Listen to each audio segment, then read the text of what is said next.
Hey, what's up, everybody? So glad to be here at Drum Channel finally. This is Jason Bittner from Shadows Fall.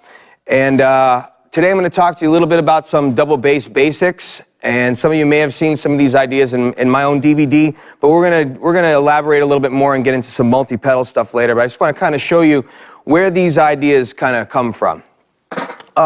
First and foremost, with playing double bass, if you play heavy style music like I do, hard rock, heavy metal, a lot of it's based on endurance, and there's really no way to get faster without putting the time in. There's no cheat code. There's no like one day, oh, I can play faster.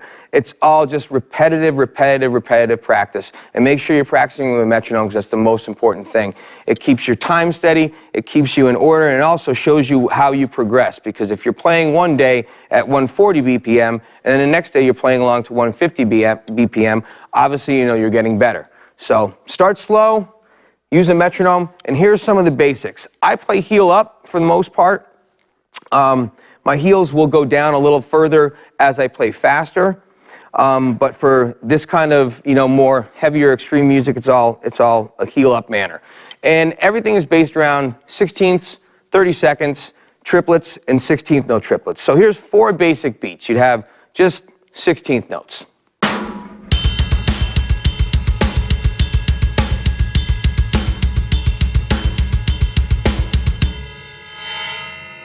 Thirty-second notes.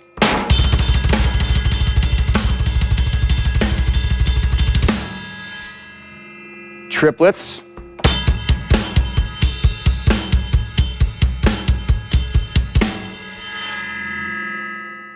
Or 16th note triplet.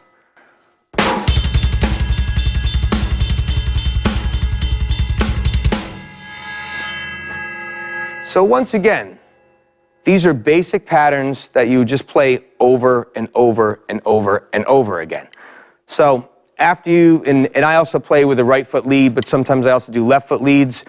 A lot of that comes from writing songs with my band, and when you need a little bit more dexterity, sometimes starting with a right foot lead doesn't work and you have to try it with your left foot lead or throw in a double stroke or whatever the case may be. So I'm going to show you some of these ideas of how you can get a little bit more dexterity with your feet, and rather than just pigeonholing yourself into one straight way.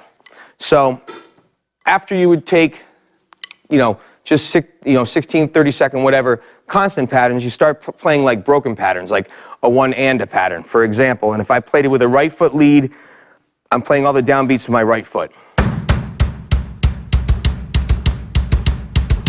So that would be a right foot lead pattern. 1 and 2 and 3 and 4, and filling in the uhs here. So if I put it together, it would sound like this.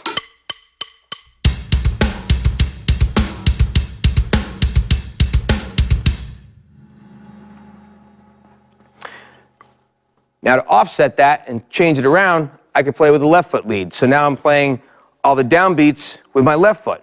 1 and 2 and 3 and 4. Filling in the uhs with the right.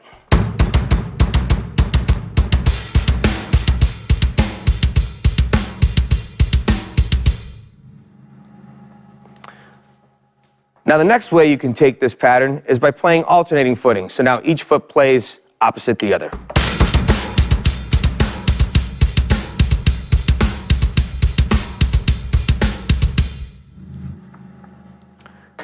By playing the same thing 3 different ways, you're going to open up the dexterity, you're going to open up the ideas with your feet, and you're going to challenge yourself to do things that your weaker foot can't do.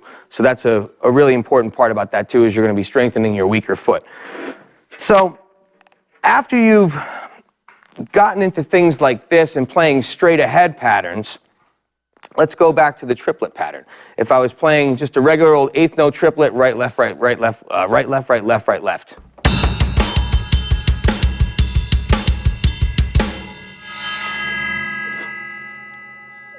Once you can play it straight with a right foot lead and then straight with a left foot lead, same thing,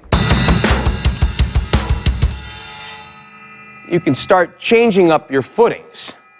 So one of the things that I've done is taken the triplet and just playing it left, right, right instead. So essentially I take the old John Bonham triplet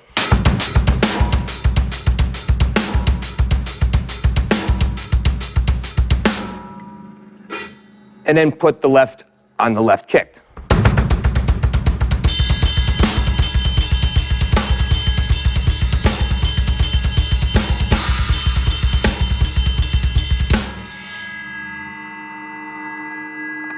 What that does is gives it a different feel from just playing it.